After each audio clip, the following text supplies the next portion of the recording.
65세 이상 2인 가구의 연평균 의료비 982만 원. 가족 중 만성 질환자가 있을 경우 연 의료비 부담은 약 100만 원 증가. 매년 1천만 원의 노의료비 절약 비법. 지금 당장 이곳에 투자하라.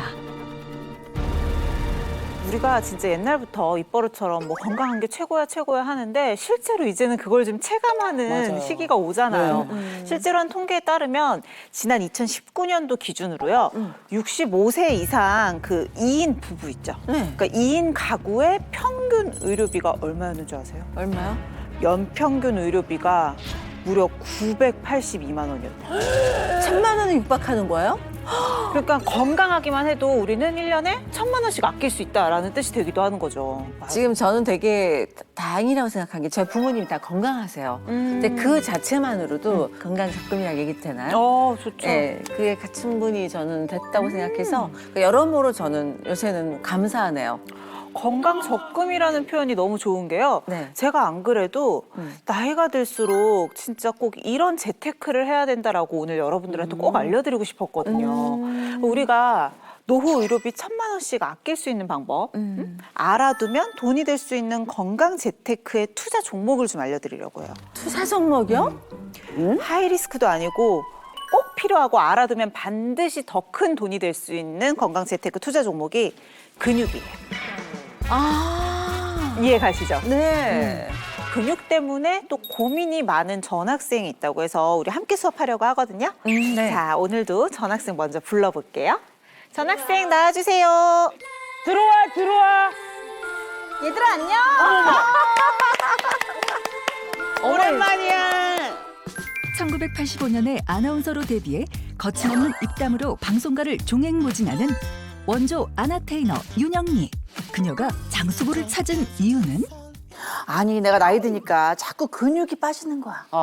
근육 감소증. 근감소증 알지? 막 수치 뭐 이런 것도 막 떨어지면서 기력도 없고 이게 기력이 떨어지신 상태라는 거죠?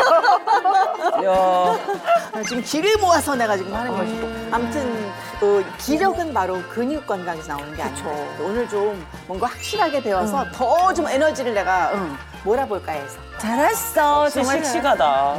안 그래도 근육에 대한 이야기 다 같이 나눠볼 거거든요. 수업 같이 하면서 많이 배워볼게요. 얘들아 잘 부탁해. 그래, 앉아. 너무 반가워. 너무 좋아, 세상에. 텅텅텅텅텅텅. 우리 몸에 600개 이상 존재하며 체중의 절반을 차지하는 근육. 하지만 30대부터 근육량은 매년 1%씩 하락. 근육 감소가 각종 질환의 원인이 된다는데 세계 최초로 질병 코드를 부여한 미국에 이어 세계보건기구 WHO와 대한민국도 공식적인 질병으로 인정한 근감소증. 여유로운 노후를 위한 건강 재테크. 지금 당장 근육에 투자하라. 근데 선생님 나이 들면은 근육 빠지는 거는 이건 병이 아니라 자연스러운 거 아니에요? 저도 젊었을 땐 좀 탱탱했거든요. 네, 나이 들면서 이렇게 후두루두해지는 건데 이게 뭐 어쩔 수 없는 자연스러운 노화로 받아들여야 되는 게 아닌지 모르겠네요. 우리 영미 학생 얘기처럼 근육은 자연스럽게 노화 과정 속에서 점점 감소할 수밖에 없거든요. 실제로 우리 몸에서 근육이 가장 풍부할 때는 성호르몬 수치가 가장 높을 때라고 보시면 돼요. 30대 중반. 자, 이때쯤까지는 이제 증가하는 추세를 보이다가 30대 중반이 넘어서면 매년 한 0.7에서 1% 정도씩 감소를 하죠. 그러다가 이제 노년기에 접어드는 60세 정도가 되면 훨씬 더 빠르게 한 2%씩 매년 감소를 해요. 그렇다 보니까 이제 80대 정도가 됐다. 그러면 그때의 근육량은 젊었던 20대 때의 절반밖에 남아있지 않는다고 하죠. 우리 몸에서 가장 중요한 근육이 뭘까요? 허벅지? 허벅지 근육, 등 근육, 모든 근육이 다 중요하긴 하죠. 근데 진짜로 일반적으로 우리가 근육에 대해서 생각하면 제일 먼저는 이런 골격근을 얘기하시는 것 같아요. 뼈대에 붙어서 우리 마음대로 움직일 수 있고 우리 몸을 움직이게 해주는 근육을 골격근이라고 하죠. 네. 골격근보다도 어떻게 보면 더 중요한 정말로 몸의 생존과 완전하게 직결된 근육들도 있거든요. 심장. 심장 생각해 보시면 되죠. 일단 이 생존 근육이라고 하는 건 우리가 원해서 움직이는 수의근이 아니라 불수의근이라고 생각하시면 돼요. 왜냐하면 생존을 해야 되는데 내가 귀찮아 하고 안 해버리면 바로 목숨을 잃게 되는 거잖아요. 네네. 그렇다 보니까 가장 대표적인 생존 근육이 심장 근육. 심장은 심근이라고 하는 심장 근육이 감싸고 있어요. 그래서 우리가 잠을 자고 있을 때에도 쉬고 있을 때에도 단 한순간도 쉬지 않고 목숨이 붙어 있다면 쉬지 않고 이완과 수축을 반복을 하게 되죠. 그래서 매일 10만 번 정도씩 뛴다고 해요. 그렇게 운동량이 굉장한 거죠. 자, 이 심장이 멈춘다. 심장 근육이 움직이지 않는다? 이건 곧 죽는 거죠. 심장마비를 의미하기 때문에 사망이에요. 근데 이렇게까지 가지 않는다고 하더라도 심장 근육이 건강하지 않으면 심근증도 생길 수 있고요. 네. 부정맥이 오기도 하고 심장이 기능을 아예 못하는 심부전에 걸릴 수도 있어요. 그게 신부전이구나. 그렇죠. 실제로 65세 이상 노인들을 대상으로 연구를 해봤는데요. 근감소증이 있으면 이런 심혈관 질환의 위험성이 76%나 증가했다는 연구 결과도 있어요. 상당히 밀접하게 질환과도 연관이 있죠. 그래서 이전처럼 단순히 근육이 줄어드는 게 노화의 한 과정으로 보는 것이 아니라 최근 들어서는 이걸 질병으로 인정하는 게 이런 이유 때문인 거예요. 실제로 2016년 11월에 미국의 질병통제예방센터에서 세계 최초로 이 근감소증을 질병으로 분류를 했죠. 이후에는 2017년도에 세계보건기구 WHO에서도 근감소증을 정식 질병으로 등재해서 질병 코드를 부여를 했고요. 우리나라도 지난해 1월에 이 근감소증을 공식적인 질병으로 분류를 했어요. 근데 선생님 근육이 진짜 중요한 건 저도 잘 알겠는데 당뇨병, 고혈압 이런 성인 질병들 때문에 그쵸. 많이 다니시잖아요. 근육에 투자한다고 해서 이게 줄어들거나 하지는 않잖아요. 고혈압이나 당뇨 같은 만성 질환도요. 근육에 투자하셨을 때 여러분들이 가장 효과를 크게 보실 수 있어요. 당뇨랑 근육이 관련이 있어요?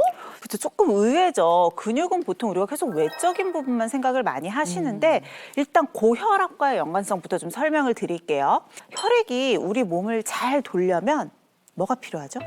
심장에서 뭔가를 이렇게 펌프질을 해야 되잖아요. 그렇죠. 네. 일단 혈액 순환이 되려면 시작은 심장에서부터 시작이 될 거예요. 혈액이 잘 돌기 위해서는 당연히 심장이 튼튼해야 되고요. 심장에서 펌프질을 해주는 것도 중요하지만 이런 혈액들이 순환하고 돌아오는 데 있어서도 근육들이 펌프질을 해서 짜내줘야지 다시 돌아올 수 있거든요. 근데 심장에 있는 근육, 말단에 있는 근육 이런 근육들이 줄어들면 혈액이 제대로 순환을 못 하겠죠. 네. 그러면 썩죠. 썩기도 하고 더 어떻게든 잘 순환시키기 위해서 혈압을 올릴 수밖에 없는 거예요. 혈압이 그래서 점점 연관이 높아지겠죠. 있구나. 그렇죠. 실제로 근육량이 적고 비만이면 정상인에 비해서 고혈압 유병률이 무려 2.5배나 더 높다라고 해요. 그리고 여러분들 잘 생각해 보세요. 혈압이 높으면 또 어디에 문제가 생길까요? 뇌졸중 뭐 이런 거 많이 생길 수 있죠. 그럴 수 있겠죠. 그래서 실제로 고혈압 자체가 심혈관 질환의 위험 인자이기도 한데요. 이 근감소성 비만이 있는 여성이요. 근육이 정상량 있는 여성들에 비해서 이런 심혈관 질환의 위험성은 무려 3.6배나 더 증가한다고 하고요. 선생님 근데 고혈압, 뭐 심장 질환 이런 게 근육과 관련이 있다는 거는 저 이해가 됐거든요. 근데 당뇨하고는 자꾸 이게 뭔가 밀접적인 관계가 없지 않을까. 저 당뇨 너무 무서워요. 저희 엄마가 40년 당뇨 앓았고 저도 고위험군에 이제 조심하라는 이야기를 들어서 당뇨는 관련이 없다고 얘기 좀 해주세요, 심장. 그러면 좋겠는데 근육하고. 당뇨는 더 크게 연관이 있어요. 진짜요? 제가 좀 차근차근 설명을 드릴게요. 자, 우리가 음식을 먹게 되면 1차적으로 위에서 내려가서 소장으로 들어가서 흡수가 되죠. 네. 이때 가장 주된 중요한 영양소가 탄수화물이에요. 탄수화물은 사이즈가 크기 때문에 우리 몸에 포도당의 형태로 흡수가 되거든요. 그러면 이 포도당은 즉각적으로 우리 몸으로 들어오게 돼서 1차적인 에너지원으로 쓰여요.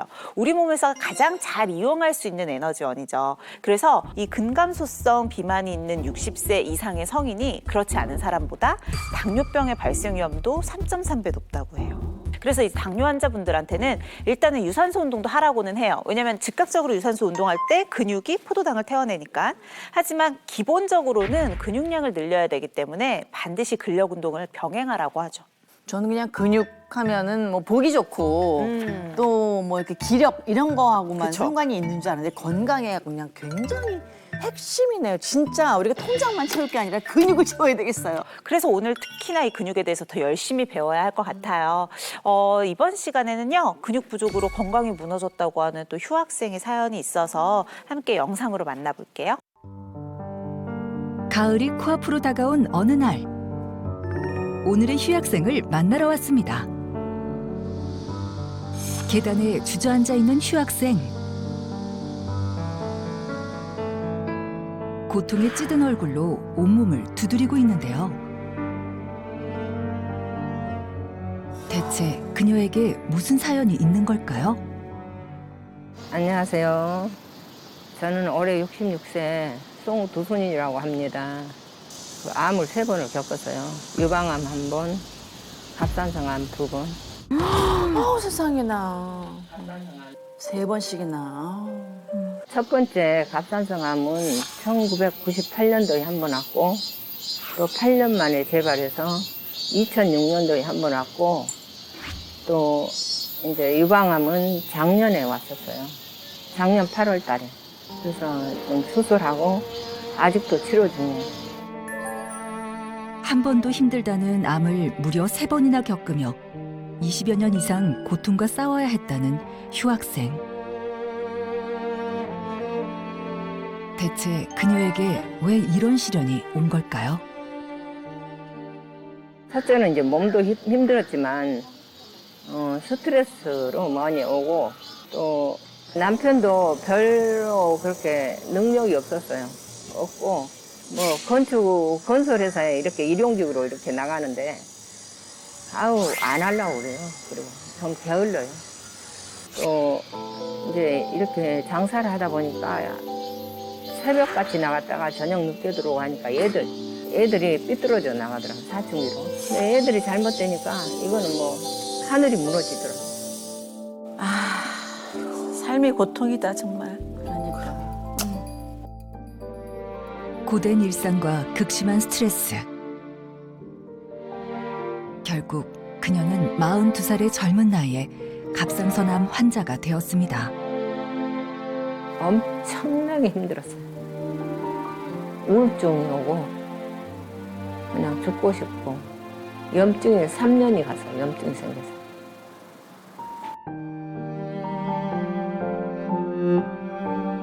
그래서 내가 진짜 저기 청계천에 가서 물에 뛰어들까 생각도 몇 번 했고, 또 그 주변에 운동하는 사람들을 보면 저 사람들은 뭐가 살고 싶어서 저렇게도 운동을 하나, 그런 생각도 들고, 하여튼 너무 아팠어요.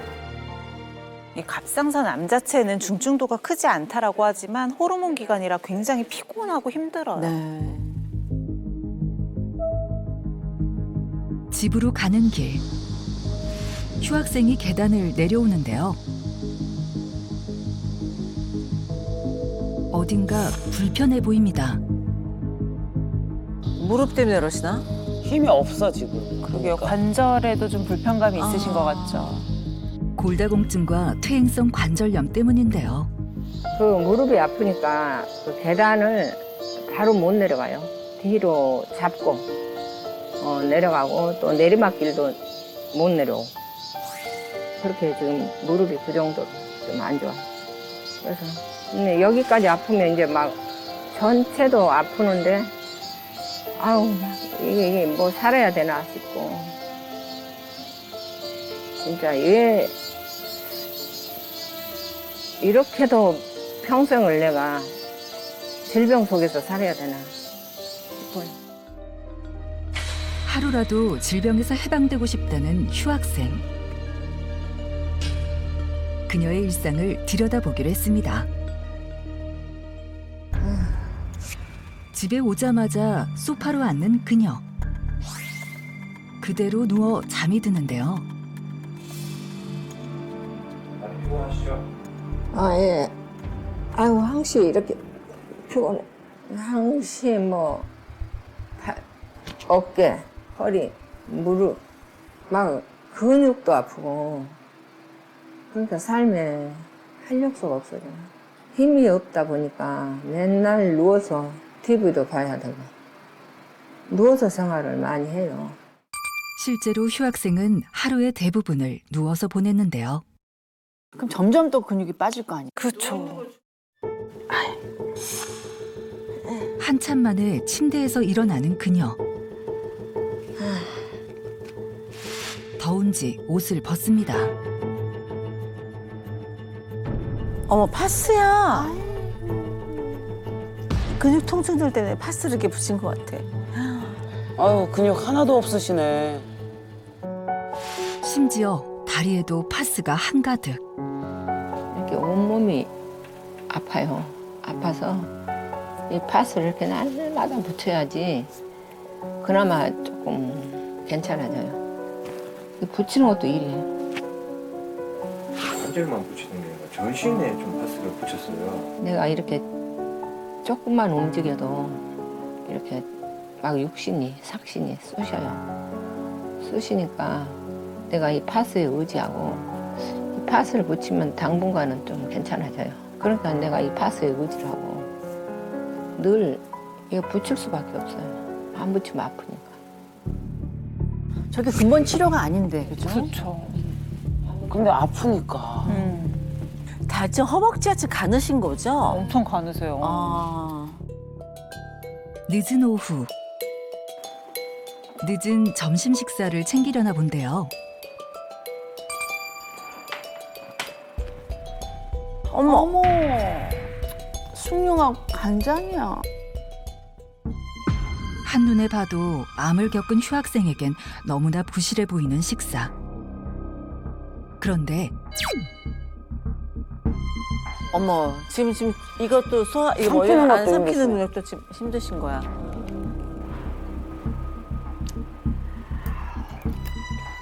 힘겹게 먹어보지만 넘어가지 않고 심지어 손까지 많이 떠는데요. 휴학생 정말 괜찮으신 건가요? 내가 역류성 식도염이 있어서 맵거나 짜거나 그런 걸 못 먹거든.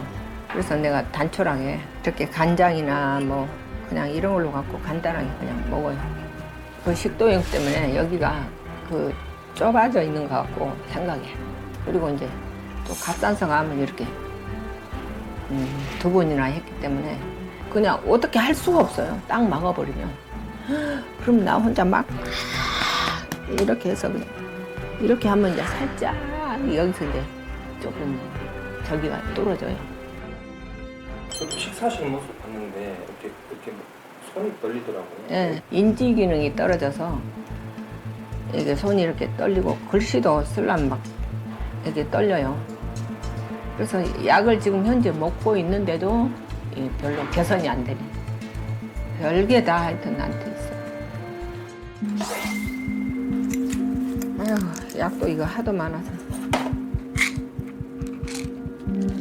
저렇게 약에만 의지하지 말고 조금이라도 운동하려고 하는 의지가 있으면 참 좋겠다는 생각이 있어요. 좀 안타깝죠. 먹는 데만도 한참이 걸리는 수많은 약들. 대체 다 무슨 약일까요? 유방암, 갑상선암, 무릎 골절약, 손 저림약, 또 골다공증, 변실금약, 손떨림약. 지금 그렇게 먹었어요. 정말 많아요. 하루에 한 24알 정도 먹어요. 그냥 이 속이 막 내가 막 그래서 이장이 더 안 좋은 건지 이거 세알리기도 힘들어요. 그럼 잠 안 올 때 먹는 약이 또 있어요. 그거 저녁에 또 먹어요. 이제 잠이 안 와. 그거 빼고 온통 내 몸이 약으로 지금 완전히 이게 코팅이 돼갖고 있어요.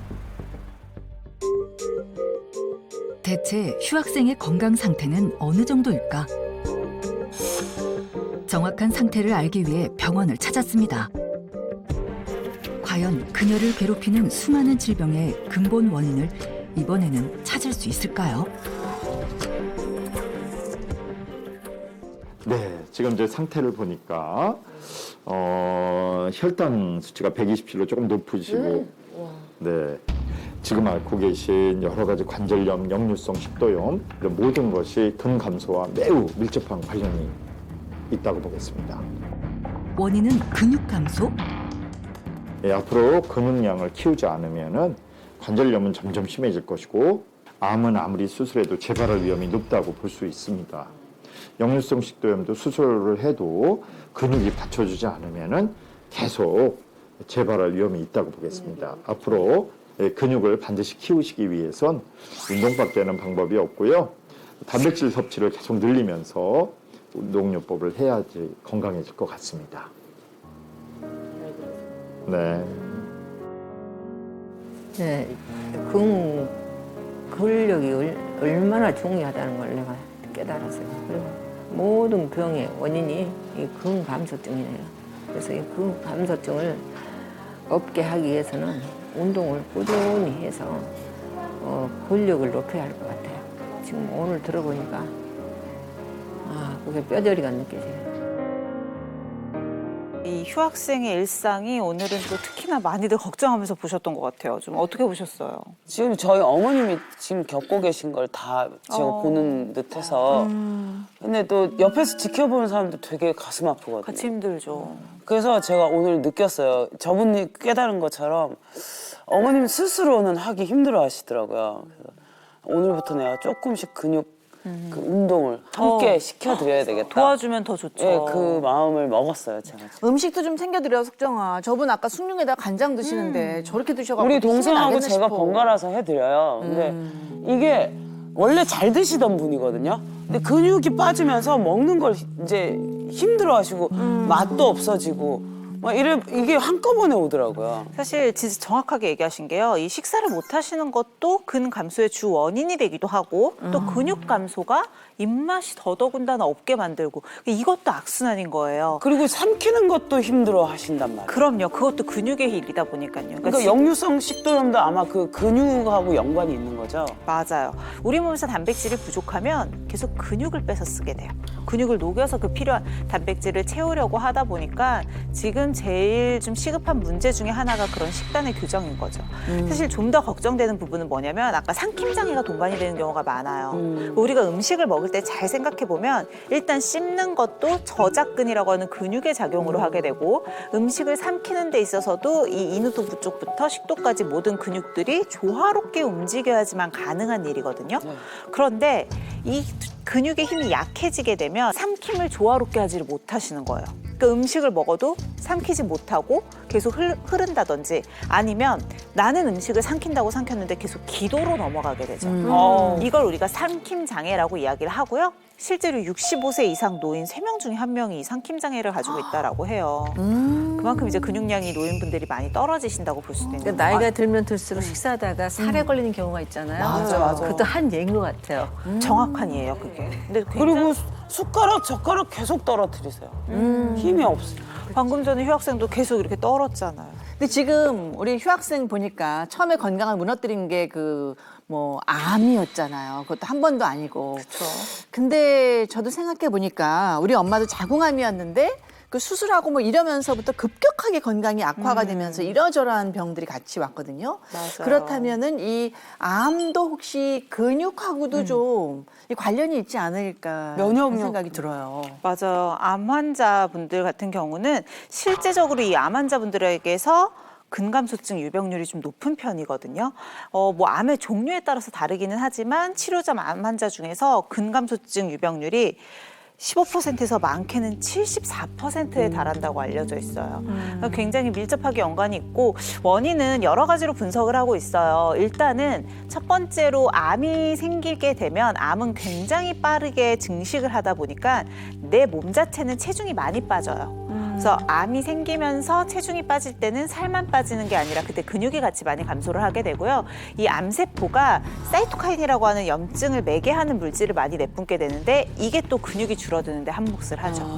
게다가 암 자체도 근육이 줄어들지만 이 암을 치료하고 극복하는 과정에서도 예를 들면 항암제와 같은 것들도 부작용 때문에 근육량이 빠지기도 하고 수술을 한 다음에도 활동을 하지 못하다 보니까 근육량이 빠지게 되죠. 특히나 식욕부진을 또 많이 겪는 분들이 계셔서 많으셔서 원래는 이런 암을 회복하는 과정에서 굉장히 잘 먹어야 되는데 오히려 잘 먹지 못하고 에너지가 부족하니까 근육을 분해해서 필요한 단백질과 아미노산을 충전을 해서 내 몸이 쓰게 되는 거예요. 그래서 여러 가지 인자 때문에 전반적으로 암 환자들은 암을 진단받는 당시 그리고 암을 회복하는 과정에서까지도 근육이 부족해지는 경우들이 많죠. 엎친 데 덮치는 거네요. 딱 그 진짜. 표현이네요. 근데 선생님 궁금한 게 있어요. 저는 근육이 많이 빠진 것 같은데 요거를 좀 확실하게 좀 알 수 있었으면 좋겠어요. 아, 내가 얼마나 빠졌는지. 내 근육이 어느 정도나 그쵸. 있는지 집에서 좀 쉽게 내 근육을 좀 진단할 수 측정해 있어. 볼 수 있는 방법. 몸무게 재듯이 말이에요. 그런 좀 방법 좀 없을까요? 맞아요. 가장 좋은 건 당연히 병원에 가셔서 직접 근육량도 측정하고 근력 테스트를 받는 거지만 이게 좀 번거롭고 힘들잖아요. 네. 그래서 집에서 대략적으로 나의 근육 상태를 알아볼 수 있는 방법이 좀 있어요. 제가 몇 가지 준비했거든요. 그럼 한번 직접 확인해 볼까요? 아, 좋아요. 생존 근육을 테스트를 할 거거든요. 우리 석장 학생이 나와가지고 시범을 좀 보여줄게요. 앞으로 한번 나와 보시겠어요? 워낙 제일 잘할 것 같으니까. 저 이거 약해. 힘이 잘 벌렸어요. 어깨 너비보다 조금 넓게 이렇게 벌려주신 상태에서 시선 네. 정면 보고요. 팔은 앞으로 나란히보다 45도 더 올려주세요. 자, 이 상태에서 기마 자세로 앉을 건데요. 풀스쿼트라고 하죠. 네, 완전히 무릎 높이 정도까지. 네, 땅과 허벅지가 11자가 될 정도로. 이 상태로 버티는 거예요. 자세 좋다. 얼마나 버틸 수 있는지 기록에 따라서 제가 여러분들 근육 상태를 평가를 해드리겠습니다. 준비, 시작. 뭐라고 얘기 좀 하세요. 말하면 안 되죠. 이거는 여러분들의 근육을 평가하는 거니까 정확하게 해서 제가 정확하게 평가해드리도록 할게요. 몇 주 됐는지 얘기해 주세요. 지금 25초 지나고 있습니다. 약간 힘들어한다. 살짝 그럼. 힘들어. 살짝 오나요? 몸이 안 좋아 나. 굉장히 어려운 자세.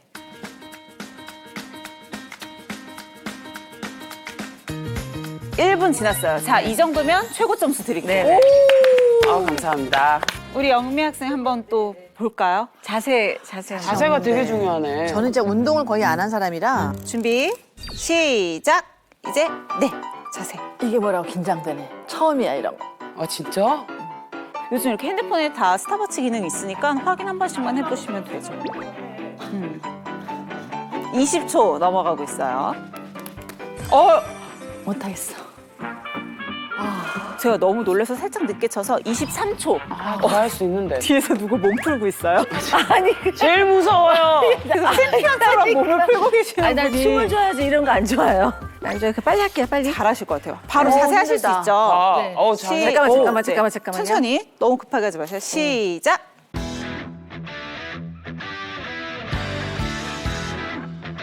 사실 50초 넘기고 있어요. 내 생각에 그냥 1분만 하고 할 갈게요. 네, 1분까지 하면 이미 최고 점수입니다. 감사합니다. 육상부 같지 않아요, 우리 지금? 자, 이 근육 상태가 과연 어떤 걸 의미하는 건지 궁금하시죠? 네. 설명드릴게요. 25초 이상이 나왔다. 여러분들의 생존 근육은 아주 좋은 상태예요. 진짜? 25초만 넘어도요? 그럼요. 아 2초만 더 버텨. 영미 학생은 20초 이상이었는데 근육 상태 양호. 10에서 19초밖에 안 된다고 하면 관리가 필요한 상태라고 볼 수가 있고요. 마지막으로 10초 미만인 경우는 생존 근육 경고 상태겠죠. 조금 더 노력이 필요한 상태예요. 사실 영미 학생 정도도 굉장히 좋다, 양호하다라고 나와서요. 우리 여동생들은 지금 생존 근육은 특별히 걱정하실 필요는 없을 것 같아요. 아니 그럼 얘네들은 150까지 사는 거예요? 아우, 그럴 수 있을 것 같아요. 선생님 우리 테스트 해봤는데 이것 말고도 어떤 근감소증을 좀 테스트할 수 있는 다른 방법 있으면 좀 알려주세요. 사실 이 악력이라고 하죠. 소나기의 힘은 단순히 내 손의 힘만을 뜻하는 게 아니에요. 실제로 악력은 몸 전체의 근력을 이제 보여줄 수 있는 하나의 지표로 쓰이게 되거든요. 그래서 이 악력 테스트가 경찰 공무원이나 소방 공무원들 체력 테스트에 포함이 돼 있어요. 진짜. 네, 근력 중요한 테스트를 할 수 있는 하나의 지표로 보죠. 남성분들은 28kg, 여성은 18kg 미만일 경우에는 근감소증을 의심을 해볼 수가 있고요. 근감소증을 의심해 볼 수 있는 의외의 질환이 하나 있거든요. 바로 치주 질환이에요. 그래요? 잇몸 저 안 좋아서 양치할 때마다 피가 조금씩 나오거든요. 그럼 의심해야 되나요? 좀 걱정을 해보셔야 돼요. 왜냐하면 제가 근육이 줄어들면 면역력이 떨어진다 그랬죠. 네. 면역력이 떨어지면 감염병에 걸릴 확률이 높은데 우리 몸에서 감염병에 굉장히 취약한 곳 중에 하나가 구강내거든요. 외부 음식들이 다 들어오는 곳이다 보니까 세균에 노출이 많이 되니까 내가 면역력이 약해지면 치주질환이 발생할 확률이 높을 수밖에 없어요. 실제로 이 치주질환을 앓고 있으면 근감소증이 발생할 확률이 2.1배나 증가를 한다라고 하거든요. 실제로 좀 2배 이상 많이 증가를 한다라고 볼 수 있는데요. 다만 하나 간과하시면 안 되는 게 치주 질환이 있다고 무조건 근감소증이 있는 건 아니고 평소보다 잇몸도 자주 헐고 많이 치주 질환이 좀 발생한다고 하면 근감소증을 한 번쯤 의심해 볼 수는 있는 거예요. 자, 그래서 오늘 지금 우리 학생들도 간단하게 테스트도 해보고 근육에 대해서 잘 배워봤는데요. 근감소증에 대해서 알려드렸으니까 극복하는 방법도 배워야겠죠. 네. 맞아요. 자, 해답이 있겠죠? 오늘은 우리 우등생이 근육을 키우는 방법에 대해서 알려준다고 하거든요. 영상을 통해서 함께 배워볼게요. 근력을 키워 건강을 회복했다는 오늘의 우등생이 있다고 해서 찾아간 곳. 여길 보나 저길 보나 온통 산과 바위뿐인 이곳에 우등생이 어딨다는 건지 바로 그때 저분이에요? 절벽이야. 웬 청년? 바위로 된 절벽을 그것도 맨손으로 오르는 한 남성. 거침없이 팔을 뻗어 오르는데요. 움직일 때마다 언뜻 보이는 근육들이 얼핏 봐도 보통이 아닙니다.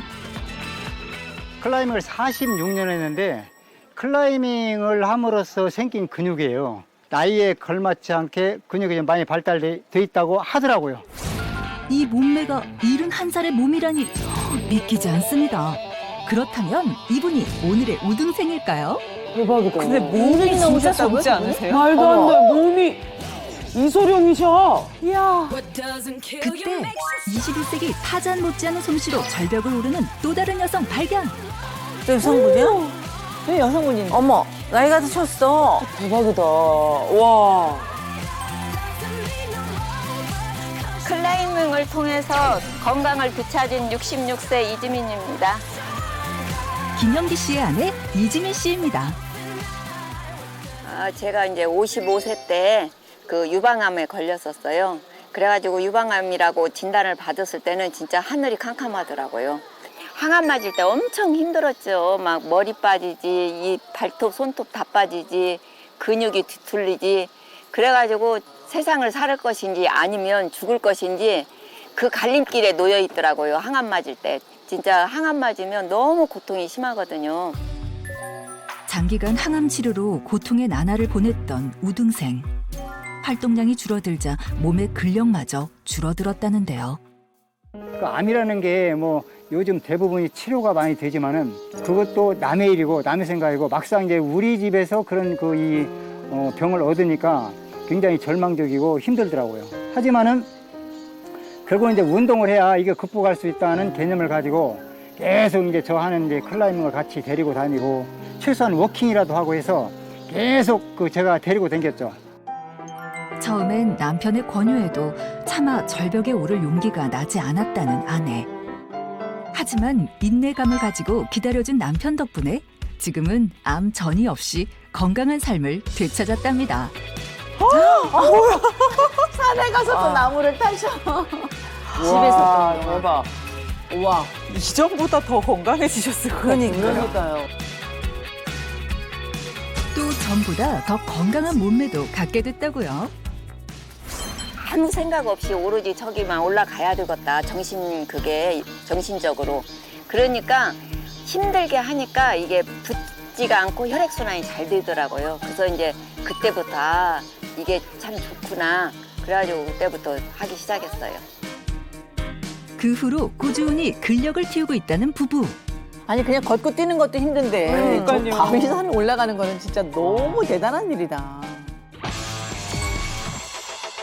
그냥 올라가는 것이 아닙니다. 손가락 끝으로 온몸의 무게를 지탱해 바위를 올라야 하는데요. 전국 곳곳을 다니며 절벽을 함께 오르고 있다는 부부.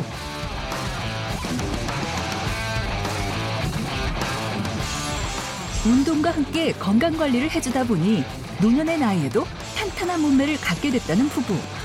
요 몸짱 부부의 일상을 살펴봤습니다. 클라이밍 후 집으로 돌아온 우등생 부부. 그런데 집 내부도 평범하지 않은데요. 집도 약간 산장 분위기 아니에요? 그러니까요. 몸에 좋은 편백, 뭐 나무. 천장부터 바닥까지 집안 전체가 편백나무로 덮여 있는데요. 남편이 저를 위해서 이 편백나무로 이 벽과 천장, 바닥까지 다 이렇게 만들어줬거든요. 남편분이 부럽다. 부럽네. 남편 잘 만나서. 암을 투병하면서 매일 집에만 머물렀던 아내. 무기력증을 호소하던 아내의 건강을 위해 남편 영기 씨가 직접 인테리어한 거랍니다. 제가 이제 알아보니까 편백나무가 피톤치드가 가장 많이 나온대요. 그래서 그 일부 벽만 하고 천장만 하면 또 일부가 되니까 전체 많이 이제 피톤치드를 흡수하기 위해서 그 바닥에서 벽까지 천장까지 모듈이 다 편백나무로 인테리어를 했죠. 아내에 대한 남편의 사랑이 가득 느껴지는 집이네요.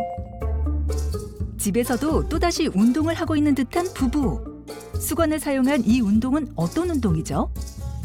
지금 우리가 나이가 먹으면은 팔에 근육이 다 풀리는데 이걸 하게 되면은 팔에 근육이 다 이렇게 좋을 것 같아서 남편하고 둘이 즐겁게 지금 운동을 하고 있습니다. 수건으로. 수건을 서로 번갈아가며 당기는 수건 운동. 부부가 함께 즐기며 할 수 있는 운동이랍니다. 같이 하면 아무래도 힘드는 게 없고 즐겁게 할 수 있어서 좋은 것 같아요. 평소 일상에서도 함께 운동을 한다는 부부. 그래서 그런지 호흡도 척척 잘 맞습니다. 처음엔 아내 지민 씨도 힘들어했지만 지금은 이렇게 고난이도 동작도 거뜬하답니다.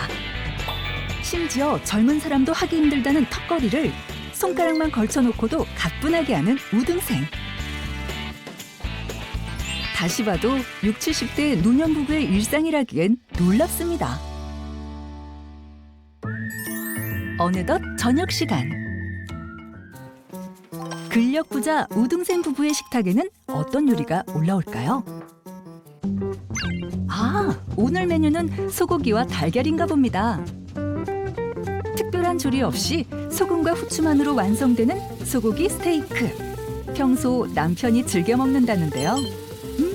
소리부터 벌써 맛있습니다. 소고기가 단백질이 많다고 그래서 소고기를 먹고 있습니다. 달걀은 제가 이제 고기를 별로 안 좋아하고 그래서 이제 단백질 때문에 저는 달걀을 먹고 있습니다. 달걀과 소고기로 한 끼 식사 완성. 어이구, 이거 배고픈데 무슨 냄새야 이거? 이거 소고기네? 아까 제가 그 달걀 삶은 비법이 바로 이거예요. 삶은 달걀도 그냥 먹으면 우등생이 아니죠. 삶은 달걀을 반으로 잘라서 닭가슴살과 양상추, 토마토를 차례로 쌓아주세요. 좋아하는 재료가 있다면 취향껏 넣어준 뒤 남은 삶은 달걀 반쪽을 얹고 꼬치로 꽂아주면 질리지 않고 먹을 수 있는 에그버거 완성! 삶은 달걀 중간에 들어있는 채소 덕분에 많이 먹어도 퍽퍽하지 않아 좋답니다. 소고기 맛이야 뭐 두말하면 잔소리겠죠?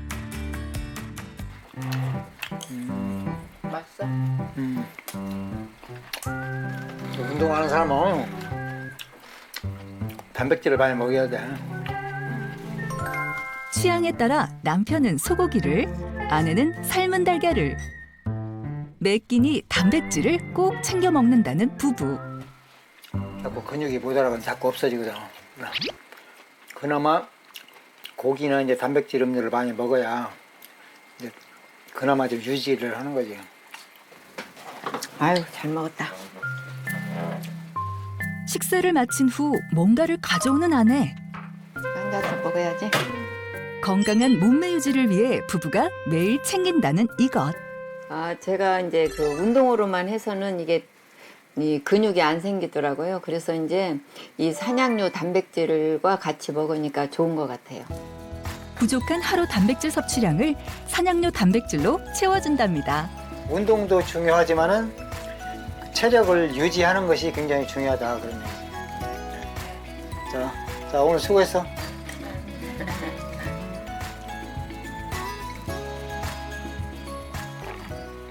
남은 인생을 어떻게 살고 싶으세요? 제가 앞으로 80, 90, 100살이 되더라도 아내와 함께 클라이밍을 계속하면서 즐겁게 살겠습니다. 앞으로도 이제 건강하게 80세, 90세 될 때까지 아주 건강하게 여행도 다니고 즐겁게 행복하게 같이 살 겁니다. 부부의 건강한 앞날을 여고 동창생들도 응원할게요. 우등생의 일상 살펴봤는데요. 어떤 게 제일 기억에 남으셨어요?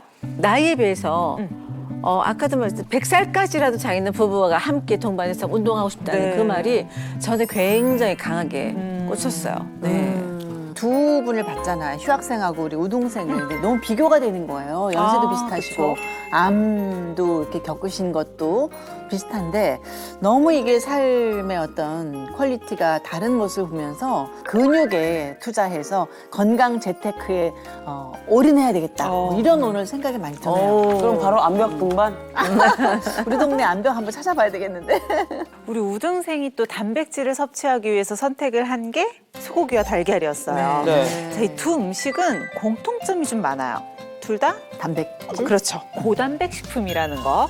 그냥 고단백이 아니라 인간의 몸에서 합성하지 못하기 때문에 반드시 우리가 섭취해야 되는 9가지의 필수 아미노산이 모두 포함된 완전 단백질이라는 거죠.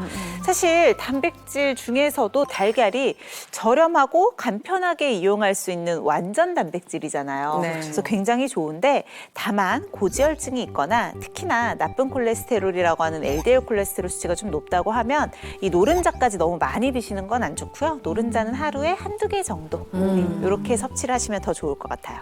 근데 정말 우리가 이 근육 감소를 조심해야 되는 가장 큰 이유가 질병으로 인정은 받았지만 공식적으로 나온 치료제가 없거든요. 맞아요. 그렇죠? 약을 먹어서 근육이 생길 수는 없잖아요. 그렇죠. 거꾸로 말하면 특별히 치료제가 개발되기 전까지는 이 근감소증을 예방하고 관리하는 것만이 최선이다라고 볼 수밖에 없는 거죠. 이게 현재 이 근감소증에 가장 효과가 있다라고 의사들이 판단하는 건 딱 두 가지예요. 운동과 충분한 영양 섭취. 특히 충분한 영양 섭취라는 건 질 좋은 단백질을 충분히 섭취하라라는 뜻인데요. 우등생이 이 두 가지를 다 너무 잘하고 있더라고요. 뭐 산양류 단백질 네. 이렇게 두 분이 드시는데 그게 단백질 섭취에 정말 도움이 될까요? 그럼요. 일반적으로는 내 체중 1kg당 단백질 1g 정도를 섭취하면 된다라고 계산을 하시면 좀 쉬워요. 예를 들면 몸무게가 60kg이다. 그러면 하루에 60g 정도의 단백질은 섭취를 하셔야 된다는 거죠. 와. 야, 많이 먹어야 되는구나. 이 양을 채우기 위해서는 소고기 같은 경우는 매일 230g씩을 먹어줘야 되고요. 달걀은 매일매일 6개. 우유로 드실 때는 2리터 정도를 매일매일 챙겨 드셔야지 그만큼을 구할 수 있는 거죠. 심지어는 이런 단백질은 한 번에 흡수되는 양은 제한적이기 때문에 이 소고기 1인분 230g을 3번에 나눠 드셔야지 또 한 번에 다 드시면 진짜? 효율적으로 흡수가 안 돼요. 현실적으로 봤을 때 이 단백질의 일일 권장량을 음식으로만 섭취를 하기에는 좀 무리가 있을 수밖에 없다는 거죠. 그래서 우등생도 산양류 단백질로 추가적으로 단백질 보충을 하고 있는 것 같아요. 근데 산양류 단백질은 정확하게 뭔가요? 산양류 단백질이라는 건 말 그대로 산양의 젖으로부터 얻어진 단백질을 뜻하겠죠. 아기 사냥은요, 태어나자마자는 일어나지도 못한대요. 몸을 못 가누는데 어미 사냥의 젖을 먹으면 발딱 일어날 정도로 우와. 이 산양류에는 정말 영양소가 풍부하다라고 알려져 있거든요. 특히 산양류의 특징 중에 하나가 우리 산모에게서 나오는 인간의 모유 단백질과 구조가 비슷하다고 해요. 게다가 이 단백질의 함량을 살펴봤을 때에도 산양류가 인간의 모유보다 무려 3배나 높은 단백질을 가지고 있거든요. 함량도 높죠. 그러니까 모유하고 비슷한데 모유보다 단백질 함량이 훨씬 많은 거네요. 그렇죠.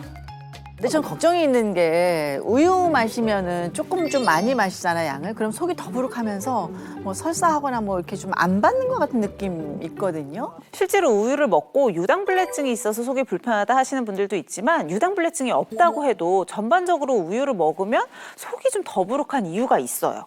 왜냐하면 우유에 들어있는 알파 S1 카제인이라고 하는 단백질 때문인데요. 이 알파 S1 카제인 단백질은 우리 몸에서 특히나 위산 같은 곳과 닿게 되면 산성의 단백질이 닿으면 응고를 하는데 좀 부피가 크게 응고가 되는 경향이 있어요. 그러니까 먹었을 때 원래는 위산이나 소화효소랑 닿아가지고 분해가 되면서 빠르게 흡수가 돼야 되는데 오히려 응고가 되니까 속이 더부룩하고 소화를 방해하게 되겠죠. 자, 그런데 산양류에는 이 소화를 방해하는 알파 S1 카제인이 거의 들어가 있지 않을 뿐더러 또 모유에 많이 함유돼서 갓난아이들의 소화를 도와준다고 알려진 오히려 알파 2 타입 베타 카제인이라고 하는 다른 단백질이 더 풍부하게 들어있거든요. 그러니까 산양류 같은 경우는 좀 소화 기능이 떨어지기 시작하는 중장년층부터 좀 노년층까지도 비교적 그런 배탈이나 불편감 걱정 없이 안전하게 섭취할 수 있는 단백질 공급원이지 않을까 이런 생각도 드네요. 선생님 질문 많아 죄송해요. 예, 건강도 건강이지만 저 살찌는 거 싫거든요. 다이어트 늘 제가 네, 관심사인데 단백질도 많이 먹으면 살이 찐다. 어디서 그런 얘기 들어본 것 같아요. 혹시 근데 산양류도 많이 먹으면 혹시 살찌나요? 사실 단백질 자체는 웬만하면 지방으로 전환이 되지 않기 때문에 단백질만 먹는 건 크게는 걱정하실 필요가 없어요. 하지만 산양류 안에도 지방산이 포함이 되어 있기는 하거든요. 근데 다행히도요. 산양류에 포함된 지방산은 좀 다이어트에 도움이 될 만한 아이들이에요. 오? 사슬 길이, 탄소로 엮여져 있는 사슬 모양으로 되어 있는데요. 이 탄소 엮여져 있는 사슬의 길이에 따라서 장쇄지방산, 중쇄지방산, 단쇄지방산 이렇게 길이를 나눌 수가 있어요. 산양류에는 비교적 길이가 짧은 중쇄지방산이 많이 포함이 돼 있어요. 이게 무슨 뜻이냐면 장쇄지방산은 길이가 길고 내 몸에서 에너지원으로 이용되기보다는 쌓이기가 쉬워요. 살이 찌게 만들 수 있다는 거죠.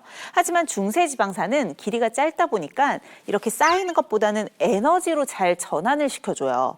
그래서 오히려 쌓여있는 지방까지도 같이 태워낼 수 있게 도움을 주죠.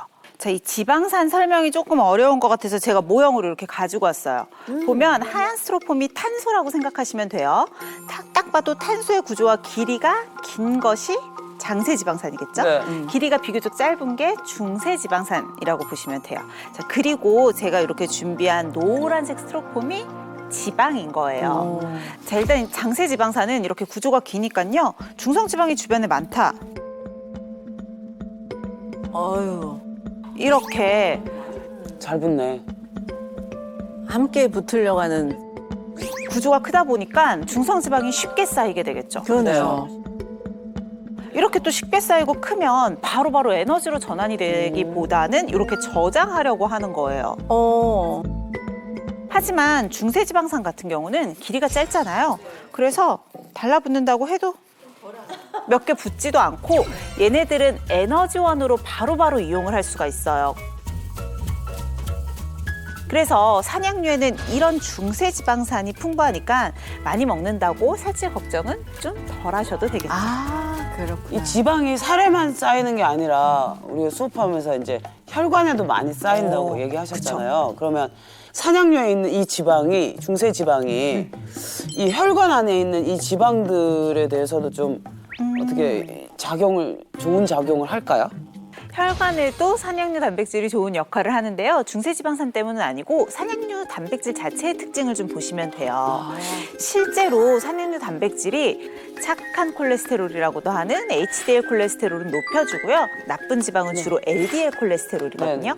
이 LDL 콜레스테롤은 분해시켜서 혈관을 좀 깨끗하게 하는 데 도움이 된다는 연구가 있었어요. 실험 쥐를 대상으로요. 산양류로 만든 요구르트를 30일간 섭취를 시켰대요. 그랬더니 총 콜레스테롤 수치가 감소했고요. 뿐만 아니라 고지방 식단을 일부러 섭취를 시킨 쥐에게 산양류를 투여했더니 이 간에 지방이 쌓이는 것도 감소됐다는 연구 결과가 있거든요. 이 말인즉슨 내장 지방까지도 줄일 수 있다라고 볼 수 있는 거죠. 너무 좋은데? 선생님 또 걱정이 하나 생겼어요. 아까 그 휴학생도 그렇고 저도 그렇고 혈당 수치가 약간 좀 위험하고 좀 높잖아요. 이 산양류 단백질이 혈당을 높이는 거는 아닐지. 오히려 혈당을 낮추는 데 도움이 될 수 있을 것 같아요. 아, 그래요? 근육은 포도당을 소비하고 저장하면서 혈당을 조절하는 데 도움을 준다라고 했잖아요. 네. 그래서 단백질을 섭취하면서 우리가 근육량을 지킨다면 당연히 혈당을 조절하는 데도 유리할 수밖에 없고요. 실험쥐를 대상으로 한 연구가 있었어요. 실험쥐를 두 그룹으로 나누어서요. 한 그룹은 산양류와 고지방 식단을 하게 했고요. 다른 한 그룹은 우유와 고지방 식단을 하게 한 거죠. 그리고 24시간 섭취를 시킨 후에 비교를 해봤더니 이 산양류와 고지방 식단을 섭취한 그룹에서 혈당 수치가 더 유의미하게 떨어졌다라고 해요. 그건 훨씬 더 우리 골다공증에 많은 도움이 될 수 있지 않을까라는 생각을 감히 해봅니다. 산양류 단백질에도요. 우리가 이제 뼈 건강하면 생각하는 칼슘뿐만 네. 아니라 철분, 비타민 D, 무기질 이런 다양한 영양 성분들이 다 포함이 되어 있어요. 무엇보다도 체내 이용률이 높기 때문에 뼈 건강을 지키는 데 더 도움이 된다는 연구도 있죠. 쥐를 대상으로 한 연구였는데요. 난소 절제술을 시켜서 완경을 유도를 한 거예요. 그래서 폐경이 된 쥐를 두 그룹으로 나누어서 한 그룹에만 산양류를 공급하고 다른 한쪽은 대조군으로 둔 거죠. 19주 후에 이 산양류를 섭취한 그룹의 쥐가 대조군보다 요추의 골밀도가 더 높았다라고 하고요. 허벅지뼈인 대퇴골의 골질 함량도 유의하게 높아졌다는 연구 결과가 있어요. 사냥을 가까이 해야 되겠다. 근데 혹시 주의할 점은 너무나 모든 게 완벽할 수는 없지 않을까요? 그럼요. 주의사항도 네. 있겠죠. 네. 일단은 식약처에서 기능성을 인정받은 제품인지를 확인하시면 좋아요.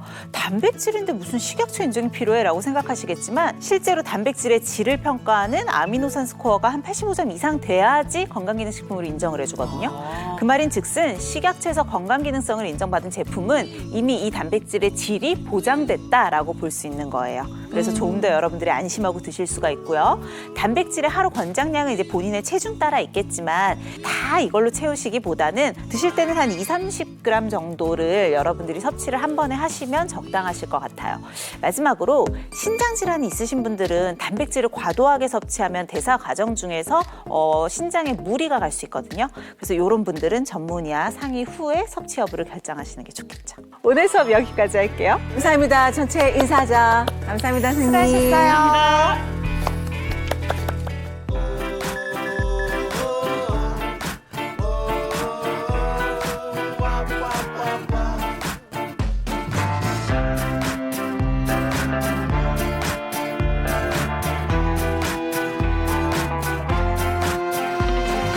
Wintertime in London, are you making plans? Are you still rocking Converse with your old red bands? If you're sitting in the places that we 우리 몸에서 굉장히 중요한 생존 근육이 어떤 게 또 있을까요? 폐에 있는 근육. 폐.